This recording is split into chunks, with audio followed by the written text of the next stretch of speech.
Greetings to you all, wherever you are, at home or abroad. You're now tuned into Talk Sense Media, your voice of reason in the noise. Here we bring you the news that matters to you, straight talk, clear facts, and honest reasoning, because you deserve to understand what's really going on. Whether it's headlines or what's happening on the streets, if it affects you or your community, we break it down and we talk sense. So let's get into today's story.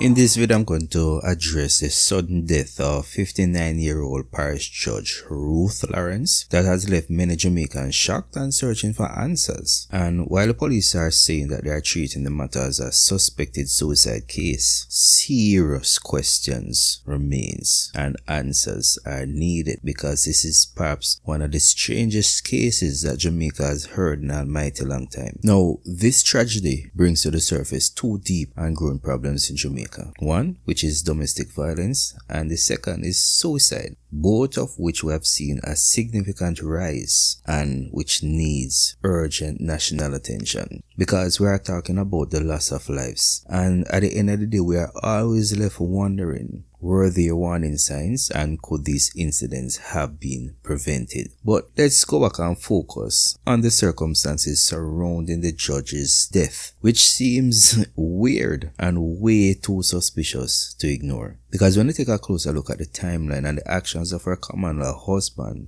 the reality is that things not lining up. It doesn't make any sense. His behavior, based on his own personal account to the police, seem odd, out of the ordinary, extraordinary, and far from what you would expect from a man who claims that his partner was in distress because of work-related issues. And for somebody, if you are in a relationship and you love a partner, you just don't operate in this fashion, even if you have differences. So let's walk through the reported timeline. Now at 5 a.m., he says he went on his morning run alone because she didn't respond when he called out to her. In fact, he went and knocked on her door, didn't get a response, so he went running on his own. Now clearly, the fact that he went to knock on her door is a clear sign that they were most likely having problems in their relationship, as they weren't sharing the same space. Now, the reality is that there's nothing to be ashamed of when it comes to relationship, because most of the population, local and abroad, right across the world, are experiencing serious problems. And it's been a long known fact here in Jamaica that many uptown married couples,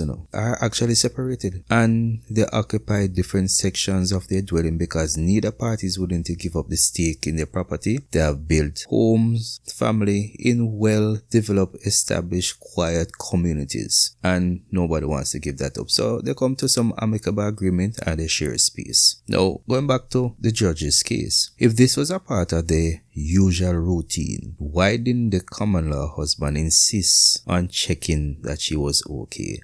Calling out to her. Even if she didn't want to come on the run, she would respond and say, listen, I don't feel like running this morning. So it makes you wonder, maybe this routine story wasn't as routine as he suggested. But let's continue. Now, he went running on his own, right? But then he returns about 9 a.m., prepares breakfast and lunch. Still didn't see or hear from her by then, and she hadn't come out for hours. She hadn't gone to court. She hadn't eaten and hadn't said a word to him. Still, this man not try to kick down the door, knock down the door, make up nice some ruckus to find out what was really going on. Instead, he assumes she called in sick without even verifying. And again, for many of us, this is highly unusual behavior for any man in a relationship with a woman, because we know that despite what people say, when we love and we care for somebody, we deeply love and care for them, irrespective of what might be happening. So that seemed odd. Now, continuing. Between 1 o'clock and 2 p.m., he somehow reportedly hearing sounds coming from the room, moaning and groaning, and he somehow figured that something was wrong. So he went around the side, looked through a window, and saw her on the ground, lying in body fluids. What is amazing about this is that he says he threatened to call the police, and that's when she crawled to the door and opened it. I would say that this is hilarious, except the matter is so serious to even try to make joke of it. But it's ludicrous. Doesn't make any sense.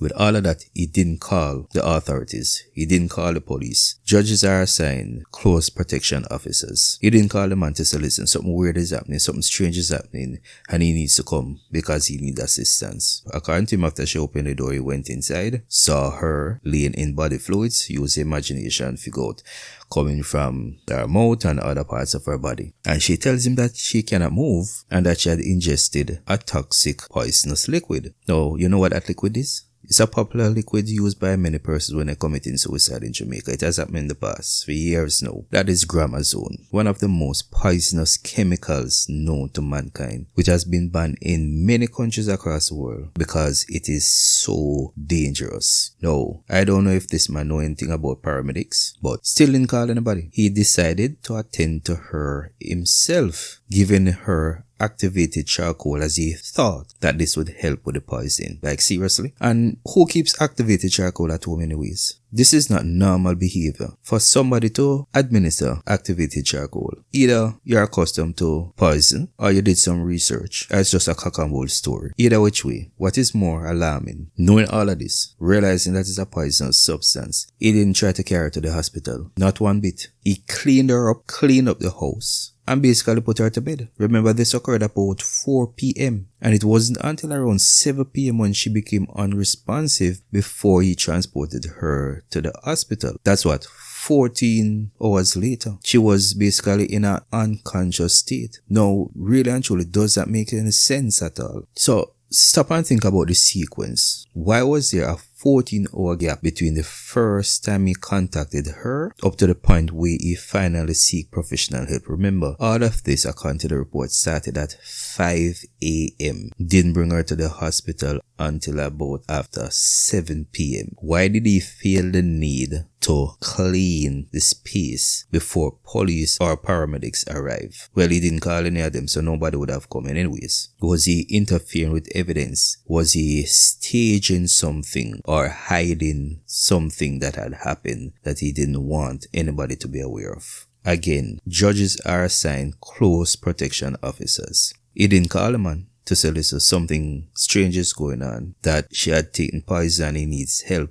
to get her to the hospital. As a matter of fact, he didn't even seem to know that the CPO, the close protection officer, had taken her to the doctor just days before and that she had gotten 3 days sick leave. It seemed as if he didn't know because he said he assumed that she was on sick leave, or maybe he's just using his brain and creating a story. But the reality is that while there is deep suspicion in of itself doesn't mean that there is foul play. But there are really enormous, a whole ton load of red flags that any serious investigator would need to probe, and I have faith in the Jamaican police that, because even the common man can realize that something is just off, something not making any sense. Now I hear people talking about age gap between the judge and her common law husband, and some people do believe that age is just a number and it doesn't matter, but the reality is that conflicts, differences in lifestyle choices, jealousy and infidelity always seem to create a whole bunch of problems for a relationship. People around the same age group are vicious, more so